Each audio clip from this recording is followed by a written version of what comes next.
नमस्कार दोस्तों, welcome to exam station channel. आज हमारे एसएमएस में के संदर्भ में हम लोग बात करेंगे।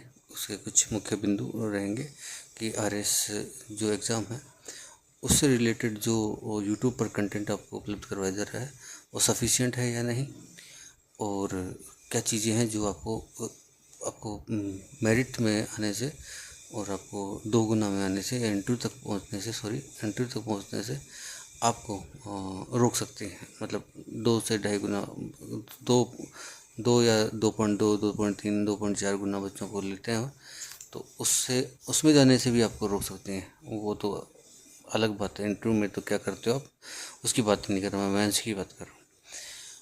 दूसरा बिंदु कि जो एग्ज़ाम है वो नियत तिथि पर होगा कि नहीं। तीसरा बिंदु हमारा रहेगा कि कुछ कोचिंग सेंटर्स आपको इसमें भटकाते हैं। अब चाहे वो कैसे भी उनकी नॉलेज कम है या फिर कोई स्ट्रेटजी है, पर पता नहीं क्यों भटकाते हैं।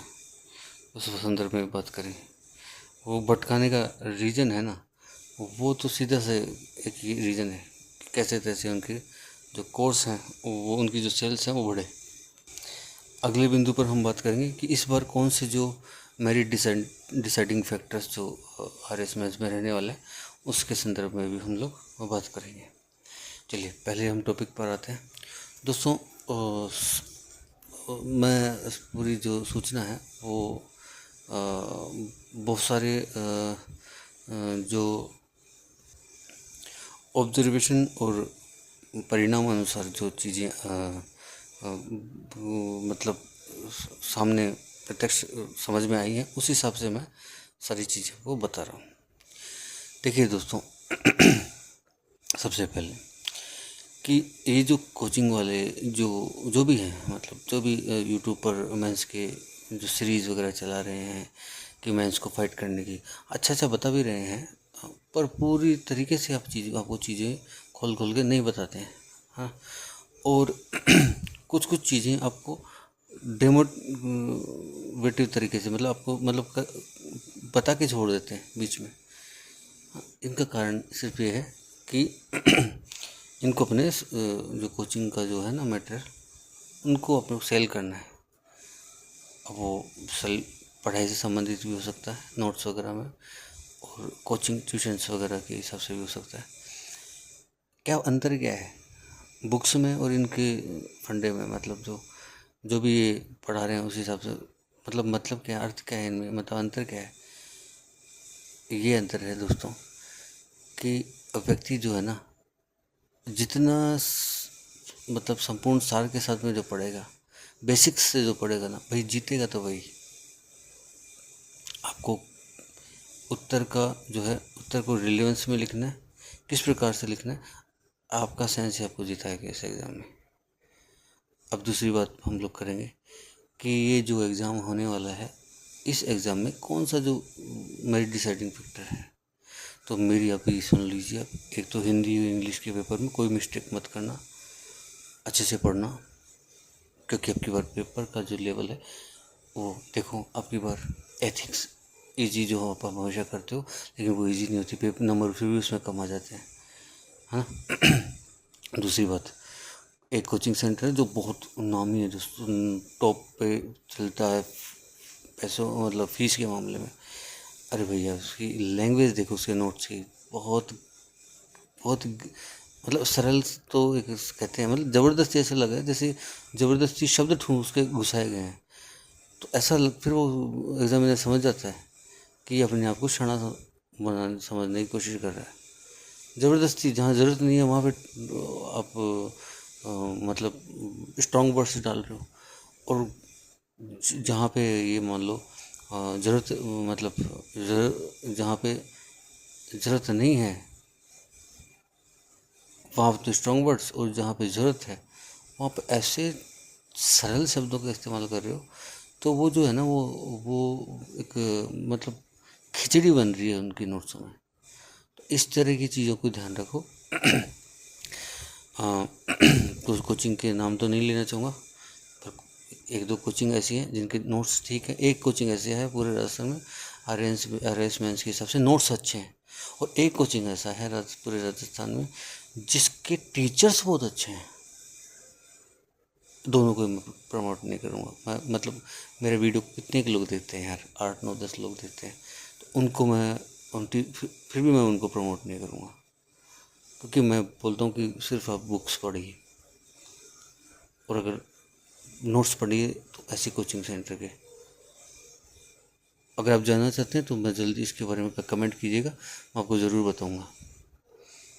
हाँ, क्योंकि मैं कोचिंगों के फेवर में नहीं हूँ, फिर भी एक कोचिंग के नोट्स और एक कोचिंग के टीचर्स बहुत अच्छे हैं, उनसे आप पढ़ सकते हो। टीचर्स भी कौन कौन से हैं, किस किस टीचर से पढ़ें, जिसमें आरपीएससी सबसे ज़्यादा नंबर देता है, जिसका उत्तर देखकर आरपीएससी के जो एग्जामिनर्स हैं, जो जो कॉपी चेक करने वाले हैं, वो खुश हो जाते हैं। आप कमेंट कीजिएगा, मैं बताऊंगा। दूसरी बात, चैनल को सब्सक्राइब करें। अब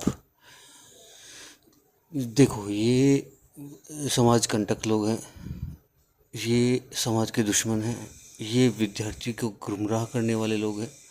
इनमें बड़ा हाथ एक कोचिंग माफिया का भी है, हालांकि खुद अपने मुंह से नहीं बोलता है। ये अफवाह फैलाने में इनको सपोर्ट करने में कोचिंग माफिया भी है ना। तो जो इस तरह की न्यूज़ आ रही है, हो सकता है इनके स्टूडेंट्स हैं, कि हो सकता है इन्होंने फर्जी चैनल बना रखे हैं, उड़ाते हैं कि ये एग्ज़ाम नहीं होगा, कि होगा, कि क्या होगा। इनके जो कोर्स जो है ना, लोगों ने परचेज कर लिए हैं। अब जो कोर्स जो भी होने वाला है, अब तो बाद में होगा। कोचिंग माफिया में मैं ऐसा नहीं कह रहा कि बड़े बड़े कोचिंग सेंटर्स हों, वो छोटे मोटे भी हो सकता है, पर कोई भी हो, रोल तो कहीं ना कहीं बेनिफिट तो इनको भी है। तो इन अफवाहों में मत आओ। आपका एग्ज़ाम 17 18 जून को लगेगा। अगर 17 18 जून को एग्ज़ाम नहीं लगता है, आगे खिसकता है, मैं चैनल बंद कर दूँगा। मैं इस चैनल को बंद कर दूँगा, गारंटी देता हूँ। कुछ नहीं रखा भैया, पूरी आरपीएससी तैयारी करके बैठी है। आपके करीब पेपर बनना आपके शुरू हो जाएंगे कुछ दिनों में। पेपर बनना सब चालू हो जाएंगे। पूरी इन्होंने स्ट्रेटेजी अपनी बना रखी है, कहीं पे भी कोई समस्या नहीं है। आरपीएससी अपना काम इस मैटर में, आरपीएससी की इस परीक्षा के मैटर में बहुत ईमानदारी से, बहुत अच्छे से कर रहा है। नो डाउट इस बार कोई चीटिंग नहीं होने वाली। नो डाउट इस बार जो इंटरव्यू में पैसे खिलाने वाला जो मैटर था, मेरे हिसाब से नहीं होगा।